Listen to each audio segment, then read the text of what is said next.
साल 1956 अरियालूर रेल हादसे में 142 लोगों की जान चली गई। हादसे के बाद से तत्कालीन रेल मंत्री लाल बहादुर शास्त्री ने अपने पद से इस्तीफा दे दिया। साल 1999 गैसल रेल हादसा जिसमें 285 लोगों की जान चली गई।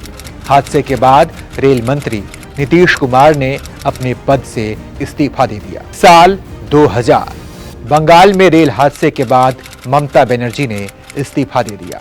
हालांकि अटल जी ने उनका इस्तीफा स्वीकार नहीं किया। साल 2017 खतौली रेल हादसे में 22 लोगों की मौत हो गई। रेल मंत्री सुरेश प्रभु ने 2 हादसों की जिम्मेदारी लेते हुए अपने पद से इस्तीफा दे दिया। ये आंकड़े बताते हैं कि रेल हादसे के बाद रेल मंत्री खुद को जिम्मेदार मानते हुए कई रेल मंत्रियों ने अपने पद से इस्तीफा दिया है।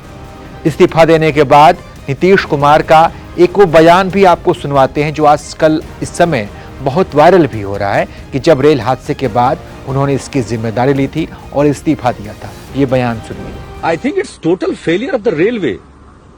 That's why I have accepted the responsibility. चूक है और ये चूक ही हम सिर्फ इसको नहीं कहेंगे, ये आपराधिक नेग्लिजेंस, क्रिमिनल नेग्लिजेंस।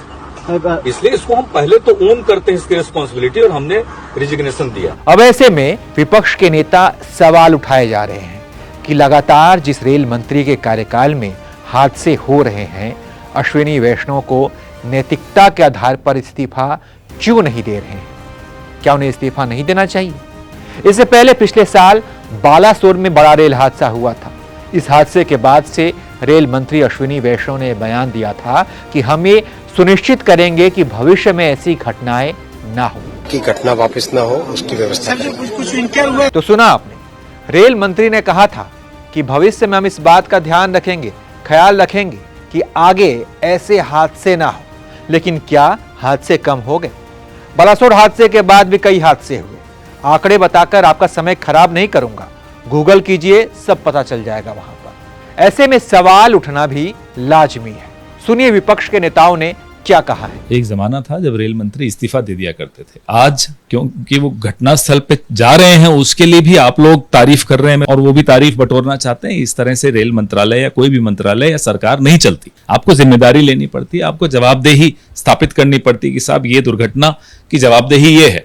और लगातार दुर्घटनाएं हो रही हैं। कोरमंडल एक्सप्रेस अभी भूले थोड़े हैं लोग। के बाद एक इतनी दुर्घटनाएं हुई हैं, किसी ने जिम्मेदारी ली है। अब रील बना बना के आप रेल मंत्री बन रहे हैं, तो आप रेल मंत्री नहीं हैं, आप रेल मंत्री हैं। पहले तो उन्हें ये याद दिलाया जाए। ये रेल मंत्रालय बढ़े हुए बोझ को संभाल नहीं पा रहा है। रेल मंत्री जी, नैतिकता के नाते इस्तीफा दो। सच्चाई तो ये है कि आपके रेल विभाग के महकमे के चलते हुए उनकी लापरवाही से, उनकी गैर जिम्मेदाराना ढंग से जिस तरह चलाया जा रहा है, उसका नतीजा है। प्रश्न ये है कि नैतिक दायित्व लेगा कौन इन रेल दुर्घटनाओं का? क्या रेल मंत्री जी लेंगे? क्या प्रधानमंत्री जी लेंगे?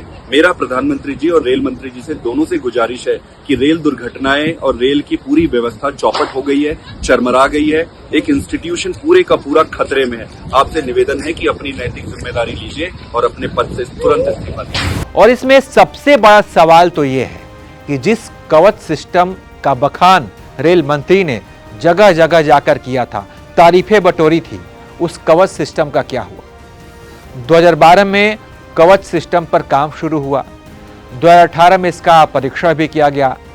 आज 2024 है, 6 साल बीत गए। कहां गया ये कवच सिस्टम? क्या ये सिर्फ तारीफ बटोरने के लिए था? बताया गया कि जब एक ट्रैक पर 2 ट्रेन हो या गलती से लोको पायलट ने सिग्नल तोड़ दिया तो कवच सिस्टम खुद एक्टिवेट हो जाएगा और ट्रेन में ऑटोमेटिक ब्रेक लग जाएगा, ट्रेन रुक जाएगी। लेकिन क्या ऐसा हुआ? नहीं हुआ। तो कुल मिलाकर भारत के रेल मंत्री अश्विनी वैष्णव, जो लगातार तीसरी बार प्रधानमंत्री बने नरेंद्र मोदी की सरकार में फिर से रेल मंत्री बनाए गए हैं, उन पर सवाल उठे हैं और उनको इसको लेकर जवाब देना चाहिए। खैर, आप इस पूरी घटना पर आप क्या सोचते हैं? अपनी राय बताइए और देखते रहिए एबीपी लाइव।